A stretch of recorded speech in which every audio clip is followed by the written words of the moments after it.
am personally of the opinion that India still has a huge demand for lawyers in the country.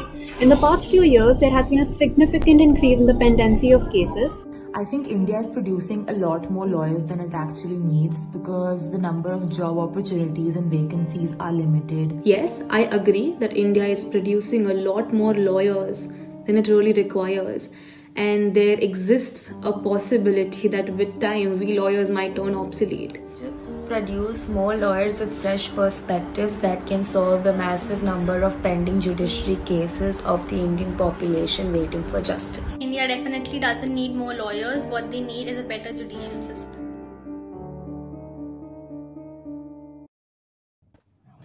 Good evening, everyone. Welcome to JSJC TV. Today, I'm Rohan Bhatia, and I will be moderating today's discussion on is India producing more lawyers than it needs. For this, we have an exciting group of panelists here with us. Welcome all. First, we have Professor Arnab Bose. He is a professor at the Jindal Global Law School. He specializes in business analytics and business reporting. Thank you for joining us here, Professor.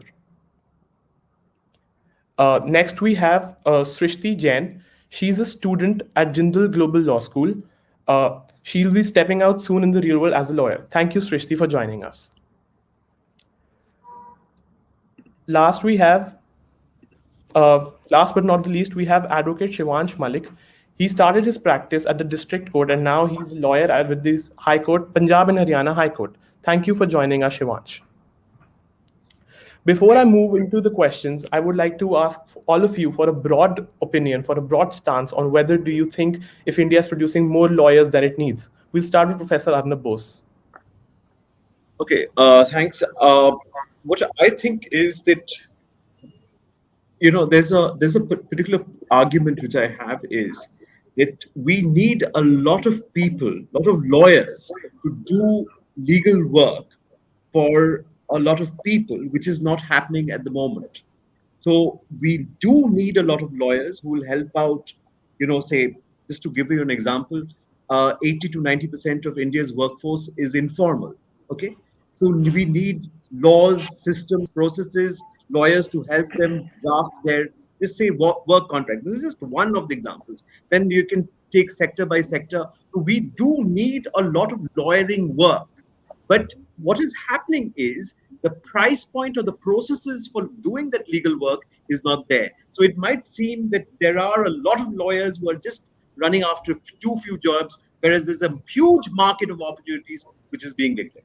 So that's my first opinion on this. Thanks. Right. Srishti, what do you think about this?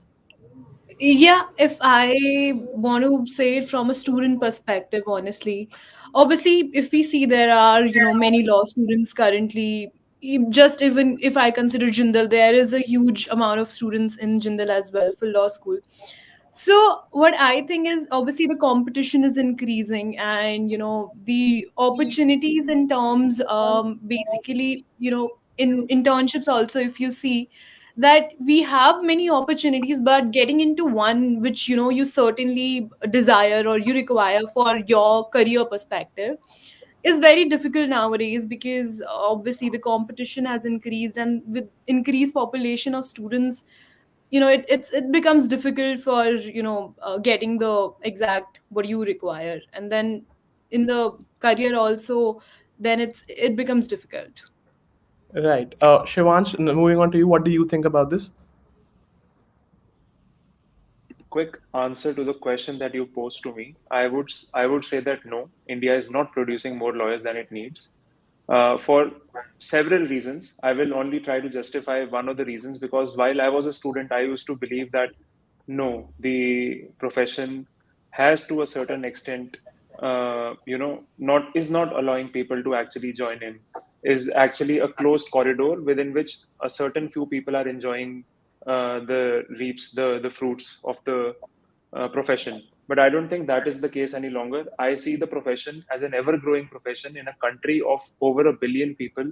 I think we do need a lot more lawyers, a lot more than what we are producing right now. So I'll just give you one example. As a judicial officer, I don't think you can be a great judicial officer without having read the law thoroughly, without having the kind of shortcomings that you understand as a lawyer, that gives you a more broader idea of what the profession actually needs. And right now we have a shortfall by a huge margin of judicial officers. So we can't remove the pendency unless we have good lawyers, good students of the law, and somebody who analytically understands the profession and not just tries to fill in a particular job.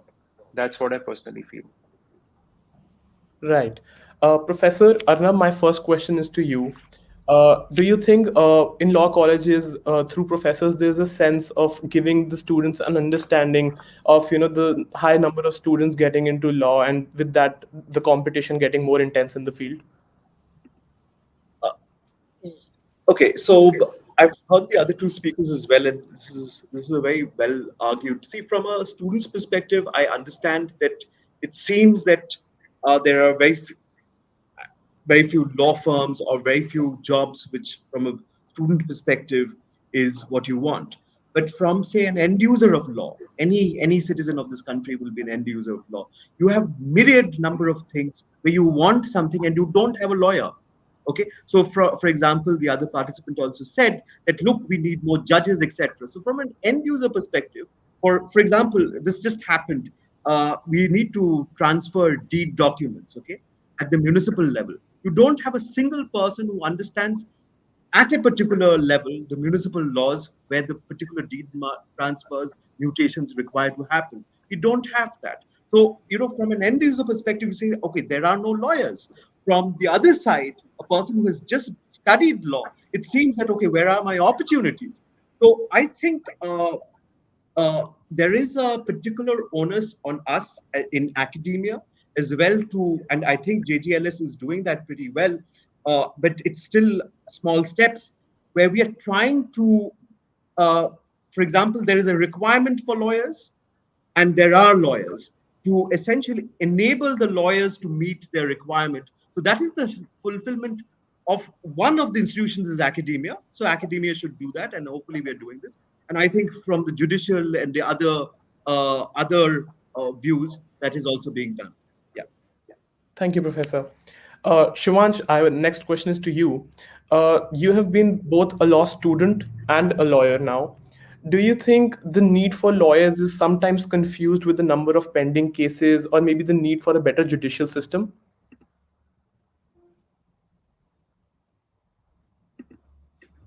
You're on mute. I really think Sorry. that is the case. Am I audible? Sorry, yeah. Yeah. Am I audible to you now? Yes. Go for it. Yeah. So, I mean, if somebody sees it from a very, if somebody sees it from a spectrum, or as a law student, if somebody tends to see what the profession is actually doing, or if somebody tries to see it from a very narrow spectrum of what law is, then you would actually tend to see only the problem of pendency of matters. You're right.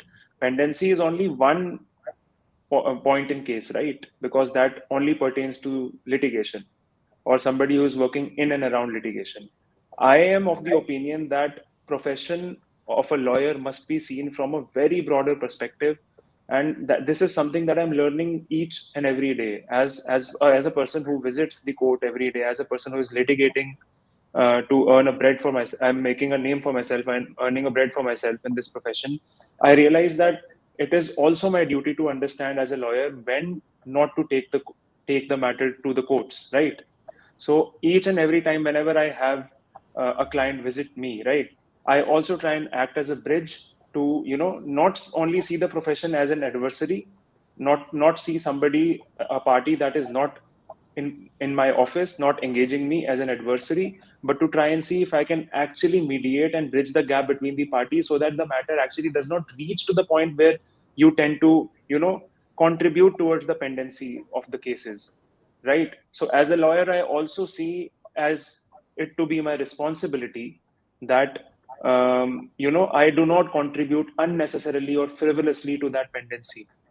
So I think that if you see it, getting back to the question, I particularly feel that no, I wouldn't confuse it with the pendencies, and I would see that as a lawyer, one must think of the profession in broader terms. That's what I particularly feel.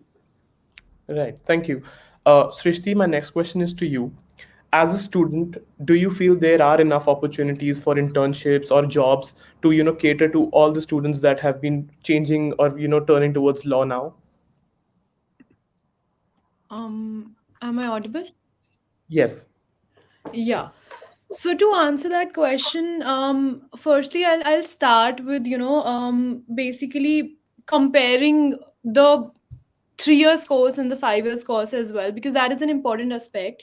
Because when you see even in the terms of internship opportunities, obviously 5 year people have a longer duration to go for internships in the law field exactly.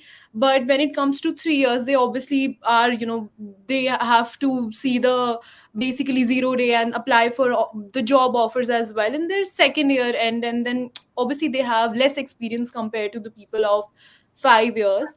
And even then also, like, even if you are applying for NGOs, or you are applying for working under specific lawyer, or who's a low skill lawyer or something like that, it's easier to get in, and then for both of the courses.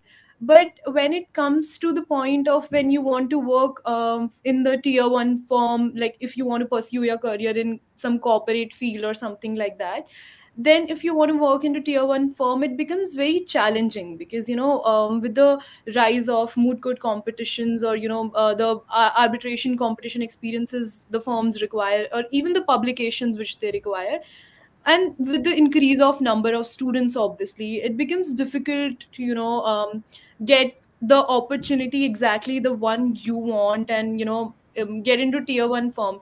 And honestly, if we see the practical scenario, it becomes more easier for those people who have more connections in this field, and networking is very important. So that way I think that there are opportunities. I'm not denying that there are not enough opportunities, but getting into the right one becomes quite challenging. That's what I want to say.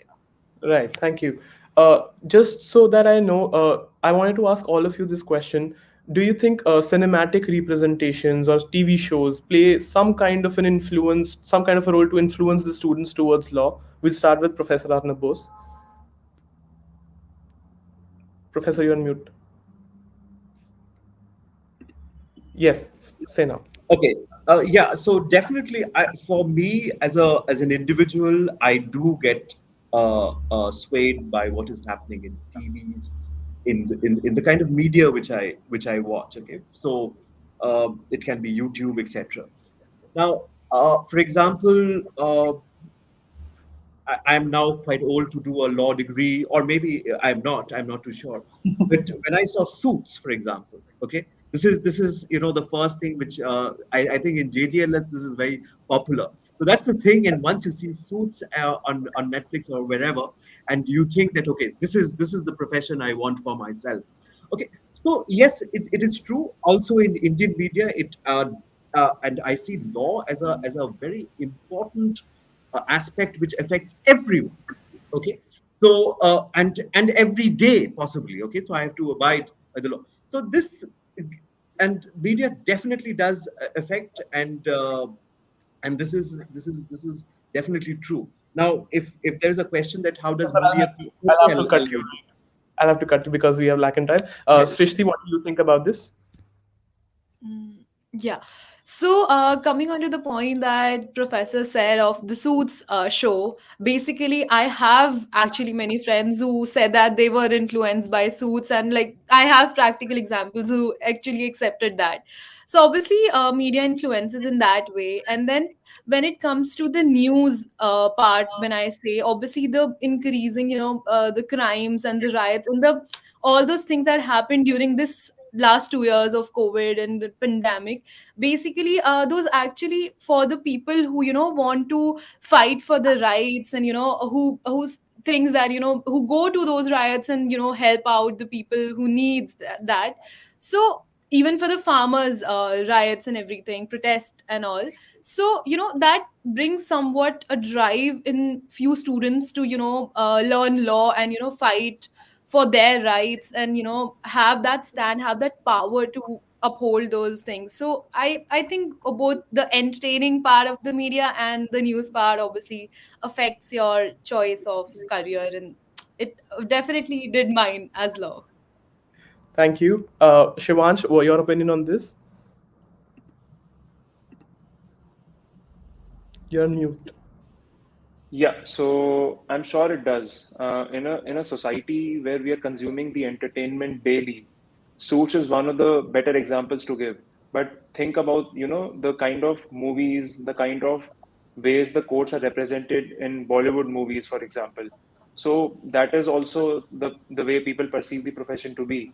And whenever you tend to go for a court internship or whenever you tend to step into an actual court, the first reaction of some layperson who steps into the court is, no, this is not how Bollywood represents the courts to be, or this is not how we have seen or we have grown up consuming the media, consuming the entertainment, because then there is a huge gap of what people actually think the courts to be and what it actually turns out to be. So apart from Suits and apart from the kind of charisma or the kind of entertainment value that Harvey Specter or Mike Ross brings in, this is also one of the things that I personally feel does influence people. Even if they're not entering into the profession, at least it tends to develop the kind of perception of the people of what law actually is. So I definitely feel that it does play a very important role. Unfortunately, that's all the time we have today. Thank you so much to all of you for joining here. It is a pleasure to have you all. I hope someday we are able to continue discussion to another level. Thank you so much. Thank you. Thank you. And to the viewers back home, I hope you had fun with this session. Please stay tuned for more to come by JSJC TV. Thank you.